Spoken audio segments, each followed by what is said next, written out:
پھر جب عید کا چاند نظر آیا تو آس پاس کے لوگ شور مچانا شروع کر دیا۔ اس دن کے بعد سے مسز تسلیم فلک اور خاور صاحب کی اسد اور وقاص سے دوبارہ کوئی بات نہیں ہوئی تھی۔ وہ دونوں باہر کی مصروفیت اور افطار پارٹیوں میں کھو گئے تھے۔ آج آخری روزہ کشائی مسز تسلیم فلک اور خاور صاحب نے اکیلے کی تھی۔ ہیرا اور دانش بھی کہیں گئے ہوئے تھے۔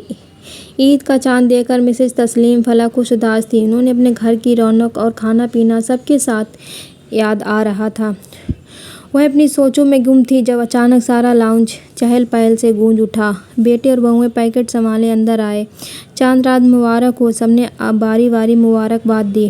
بڑی بہو نے مٹھائی کا ڈبہ کھول کر سب کا منہ میٹھا کرایا۔ دادی دادا، ہماری عید کی شاپنگ دیکھیں۔ بچے ایک ایک کر کے اپنی چیزیں دکھانے لگے۔ یہ سوٹ پاپا کا ہے، رنگ پسند آیا؟ اسد نے ایک مشہور برانڈ کا سوٹ پاپا کو دکھاتے ہوئے سوال کیا۔ خاور صاحب کی آنکھیں نم ہو گئیں۔ یہ جوتے میری طرف سے، آپ کا میرا سائز ایک جیسا ہے، اس لیے اسے لینے میں کوئی مشکل نہیں ہوئی۔ وقاص نے پاپا کو اپنے ہاتھوں سے جوتے نرمی کے ساتھ پہنا کر چیک کیے۔ خاور صاحب کے چہرے پر خوشی کا رنگ جھلک اٹھا۔ امی، اپنا سوٹ تو دیکھیں، یہ ہم تینوں کی پسند کا ہے۔ آپ کے لیے شاپنگ ہم تینوں نے مل کر کی ہے۔ پھر آپ کو کوئی عام چیز پسند نہیں آتی؟ ہیرا نے مسکرا کر کہا۔ بہت خوب، تم لوگ کہیں افطار پارٹی میں گئے تھے یا شاپنگ کرنے؟ وہ مسکرائی۔ ہیرا ان کے لیے لائی ہوئی دوسری چیزیں بھی دکھا رہی تھی تو وہ مسکرا کر پوچھنے لگی، امی، افطار پارٹی سے نمٹ کر بھی ہم بازار گئے تھے، یہ سب چیزیں آپ کو کیسی لگیں؟ تبھی بہت پیاری ہیں۔ تسلیم فلک نے خوشی خوشی مسکرا کر تعریف کی۔ بس اب ہر سال ہم عید آپ دونوں کے ساتھ منایا کریں گے۔ اسد نے مطمئن کرنے کے لیے جتانا چاہا تو چونکے۔ بیٹا ان کے دکھ کی بھرپائی کر رہا تھا۔ یہی حال وقاص کا بھی تھا۔ دونوں ہی انہیں بہلا رہے تھے اور بہوئیں مسکرا رہی تھیں۔ مما، شیر خورما کی تیاری نہیں کرنی ہے؟ کچھ دیر کے بعد بڑی بہو نے کہا۔ ہاں، ابھی کچن کی طرف جاتی ہوں۔ تسلیم فلک مسکرا کر اٹھ کھڑی ہوئی۔ ہم بھی آپ کی مدد کریں گے امی جان۔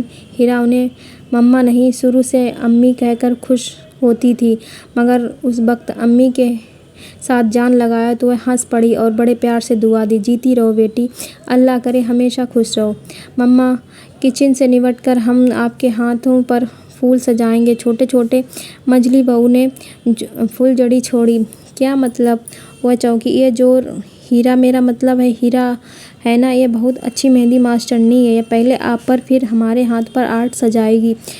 بندی تیار ہے، مگر امی جان کو چھوڑ کر آپ اور بڑی بھابھی کے پورے ہاتھ خوش رنگ بنانے کا معقول مہنتانہ ضرور لے گی۔ بولو منظور؟ ہیرا چہکی۔